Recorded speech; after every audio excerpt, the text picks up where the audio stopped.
Bill, Griff here, Smash Mouth. How are you? Hey, I'm doing well. How's it going? Doing wonderful. Give me your criteria for is it simply the best? Because that's what it basically says, the best college football players, right? 1 through 40. Yeah, and it wasn't easy to do. I mean, Zach Al-Khatib, my editor, and I kind of collaborated, came up with top 40. I mean, it's easy to, just say the top guys and maybe go off the All-American list.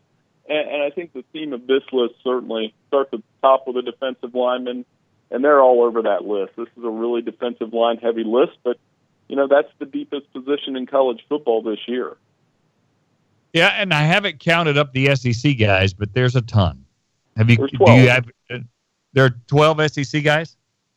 They led the way with 12, and then there was 9 more from the Big Ten. So half of the field comes from 2 conferences. I mean, and it's not really – I don't think it's biased. Somebody might say that. But, I mean, that's where the talent is right now, and you're seeing a lot of those guys live up to that talent. No doubt about it. Guys like Rashawn Gary, Joey Bosa, for folks listening in, obviously they're familiar with the SEC names. So let's talk about the ones a lot of people care about. Damian Harris, you got a lot of running backs on here. It seemed like about 7 or 8. I may be off on that number, but you got Damian Harris at number 35, who, if he got more touches, he might be putting up numbers that blow our mind. Well, yeah, and he's part of that stable of Alabama running backs. He's real talented. A lot of people, I think he's valuable on that team for leadership purposes, getting to be around him at SEC Media Days. He's been there. He's been through every possible scenario with this team. And, Alabama running backs, they will put up numbers behind that offensive line. So I think that spot was put there, and there's room to go up. So we go on. Jarrett Stidham from Auburn at number 31. You have a lot of quarterbacks on here, a handful from the SEC. What grabs you about him? Because he had that glaring deal where he doesn't throw the ball in the middle of the field well, but his deep ball is fantastic. Yeah, and room to improve. And I'll say this again, from being around him at SEC Media Days, he's bigger than I thought. And I know, quarterbacks have dimensions, and we obsess about those, but he's a little bit taller than I thought. And he's got that arm, like you said. I think a second year in that system will help. He's part of this crop of SEC quarterbacks. Kind of a prove a year for him because we know how good he was at home, and now he's going to have to go do it on the road. And obviously, he's going to be in focus in the first week of the season in that big matchup with Jake Browning in Washington. All right, so you got all these quarterbacks, and I sit here and look at Drew Lock, who is the first-team All-SEC media pick, as you know, from Media Days. Crazy numbers. A lot of it skewed a little bit because they're always behind throwing the football. You got Will Grier, who many thinks will win the Heisman. They started the Heisman deal on him. Jake Fromm, all these guys, and you have Tua Tagovailoa at number 9. Now, I agree with you. I've been spouting off about this guy for a year, but tell people your reasoning and thinking to have Tua Tagovailoa as one of the top 10 best players in America when people down here, they're not even sure he's going to start. Yeah. I mean, I know how it sounds, and I think the fact that Jalen Hurts is going to be around we did this list, and that's going to, potentially take away some reps. But I just think when the Tide get in a situation where they've got to finally choose a guy, it's going to be Tua. I think he's in a system where he's going to put up big numbers. You saw a flash of that talent. I mean, people say it's a small sample. Well, my comeback to that is, well, it's a pretty good sample in the biggest spot possible, so how do you think he's going to do in the other one? And I just think he'll put up big numbers. I really believe that if everything breaks right for him and they do what I think he's going to do, that he could very easily be a Heisman finalist. And if not him, Damian Harris, somebody from Alabama's offense, because this is as young and as an exciting offense as I can remember Alabama having with under the Nick Saban era. They almost have, I think, no doubt, the most weapons. You agree with that, with the tight ends and the wide receivers that can catch the ball, too? Yeah, and that's, you saw that again in the second half. I mean, these were young players making big plays, and they're only going to get better. I know losing Ridley matters. I mean, he's obviously a very talented player, but they've been able to replace them. And I think, with Tua, and I've said this a few times, I think, and I'm really not trying to sound over the top about this, but when I saw him throwing the ball around in the title game last year, and I'm not a mechanics guy. I don't know if you and I talked about this. It just looked different when he threw the football. And I think the only other guy I could say that about last year was Baker Mayfield, where I finally got to see it up close, and you could see that guy has an arm. And Baker Mayfield's arm's still being questioned at the next level.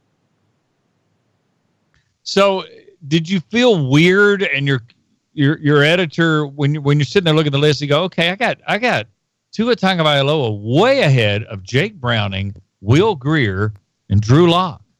Did that feel weird to you or felt good to you because you had the eye test? No, I felt confident in it. And, I'm not trying to sound hot takey, but I think Drew Lock's great. I think he's going to have a big year at Missouri. We'll see how it goes to Derek Dooley. But like you said, I mean, you have to weigh systems like that where he's going to throw the ball around a lot. Will Greer could have a huge year at West Virginia. He really could. And Jake Browning, I think he's a guy that has to have a bounce-back year for Washington. You look at his numbers last year, they suffered a little bit. They are kind of a popular playoff pick, and I understand that. But for them to do that, he's going to have to get back into the form that he was the year that they. Bill Bender, our guest with Sporting News, with the top 40 best players in college football. Alabama has 4 there. Damian Harris, we talked about, Tua Tagovailoa at number 9. Before we move on to the others, to me, and this was a big test for me, not only the throw to Devontae Smith, but to me, just as impactful of that was how he responded to his mistake getting sacked. A lot of guys could have crumbled. Seniors could have crumbled. He shook it off, looked at the sideline, got the next play. That was as critical and as impressive to me as the throw to Devontae Smith.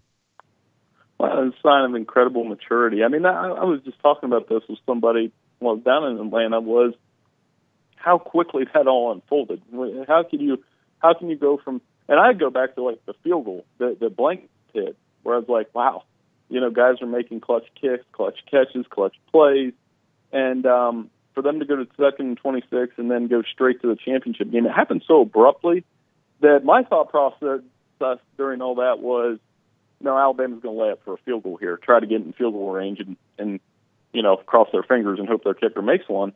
And then that happens. It was an incredible throw. No matter how many times I watch it, it's just ridiculous that he was able to put it through basically 3 defenders in that window and get it to Devontae Smith. Now let's go to Raekwon Davis. You got him number 14, which was awfully high. I mean, I think he's obviously got the tools to do that. What was your thinking on that? Number 14 in America for best player. Well, I mean, defensive line is the position where everybody's very good. Clemson's got several players on this list. Rashawn Gary from Michigan could be a top 3 pick. Ed Oliver obviously leads the list from Houston. But I think Raekwon showed that. And in Alabama's defense, the defensive linemen, they tend to play their best ball as they get older. I think Deron Payne's a good example of that. And I think Raekwon Davis can build on the tackles for losses and sacks from last year, especially. I know they switched defensive coordinators again, but I still think he'll flourish in that system. Yeah, Tosh Lapoy, the defensive coordinator. And you had 11, right, of the 40 are defensive linemen? Yeah, and to be quite honest, we wanted to put a couple more on there. It's so hard when you have, like I said, Nick Bosa. I mean, because if you're an NFL GM right now, you got to be happy and then at the same time sad because you want to pick the right one, but they're all good. But I think a couple of these guys, like I've been telling people for a couple years, Nick Bosa will probably be better than his brother. And his brother is one of the best defensive linemen in the NFL right now. So yeah, exactly. Yeah. That's how much talent is on the board here. Clemson's got 4 guys, Scott, that might be first-round picks next year if they all go out. So it's just ridiculous. They're so loaded, and you got two of theirs in the top 5 or 6 on the defensive line. Finally, Jonah Williams, who's just it's kind of quiet to me how good he is and how he's not as celebrated as a Cam Robinson or anybody else, but the NFL knows about him. You've got him number 7 overall in college football as best player. And that probably should make Alabama fans feel special that you have a tackle that's that good, that versatile. just steady, like you said. And, I think he allowed 2 sacks, and that's it. And I think he's a guy that will continue to get better. And, if he's Alabama's most talented player and it's an offensive lineman, then, like you said, continue that tradition of Cam Robinson, several others that have been drafted in the first round. And I think that's the trajectory that Jonah Williams is on. Finally, the other interesting one to me, not Wilkins, not Bryce Love at number 2, not really Ed Oliver number 1, Trace McSorley at number 4, the quarterback for Penn State, caught my eye. He's got good numbers, as you point out, 59 touchdowns, 18 picks, but give us your reasoning on that. Yeah, I know a lot of people are probably going to question that because Saquon Barkley's gone and Joe Moorhead's gone, and that's been his entire career. I mean, he's 22-5 as a starter. He's played the biggest game. He's won in the biggest spots for Penn State. I think all that's left really for him is to kind of lead them to the college football playoff. I look for Trace McSorley to have a good year. I had a chance to sit down with him earlier this summer, too, and, they've got weapons. And I think it was hard. This quarterback class is not as good as last year's was, and that bared out in the NFL draft. You saw how loaded that class was. But there are, the gap between a Trace McSorley and a Drew Lock and a Tua and a Will Grier, it's not significant. So that's a chance for some of these quarterbacks to come out and really do their thing. Khalil Tate's another one. I think from a statistical standpoint, he might put up the best stats.